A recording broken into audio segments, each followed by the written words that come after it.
My brother was playing basketball and his team needed a coach. So my dad stepped up to the plate and became a head coach for his team. And so I would tag along and be kind of like an unofficial equipment manager, bringing balls and helping them with the warm-ups, layup lines, that kind of thing. And then eventually my brother got into playing soccer because I was growing up doing AYSO myself and started to really like the game. And so my dad also decided to do coaching for soccer.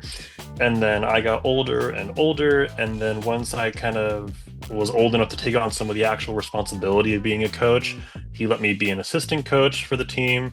And then now I'm at the same level as he is as a head coach. What motivates me to continue volunteering is just kind of my desire to be around the people that I've already spent so much time with. When I first got into Special Olympics, it was just me supporting my brother. But through that experience and by being around my dad, who was a coach, I met all the players that he was coaching, my brother's teammates. I met other volunteers, other coaches, SO staff, and they've all been great people. So I've established relationships with them just as much as I have with my family and their teammates. So it's just kind of a really good excuse to hang around people that I already want to spend time with anyways. So why not do it volunteering and doing something good? Now that I'm a coach, I have a level of responsibility and a role in leadership that allows me to kind of have an influence on the athletes that I'm coaching.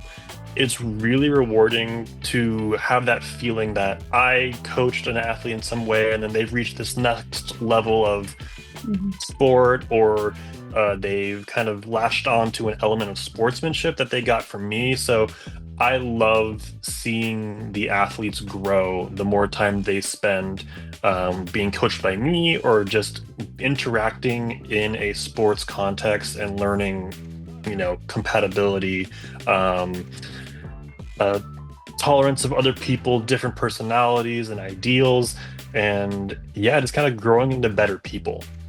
Obviously, people with intellectual disability run into a lot of barriers in their lives, but it's remarkable the ways that they can actually find a way to get around those things. And I've loved helping my brother as his brother, and being a part of Special Olympics has given me the opportunity to help so many other people with those same sorts of challenges. So, being a volunteer with Special Olympics has helped me grow as a person and being a lot more open to all sorts of different people and having the patience to meet them where they are and give them the help that they want and in the way that they want. Selfishly speaking, the volunteer process has really helped me kind of take on leadership skills, learn how to work in a team of people that isn't always going to be the same day in and day out. So I do soccer coaching with the LA Galaxy, but it's an entirely different group of people and, frankly, level of soccer that's being played from my local Torrance soccer team. And then I've been exposed to other different sports such as bocce and bowling and basketball in the past.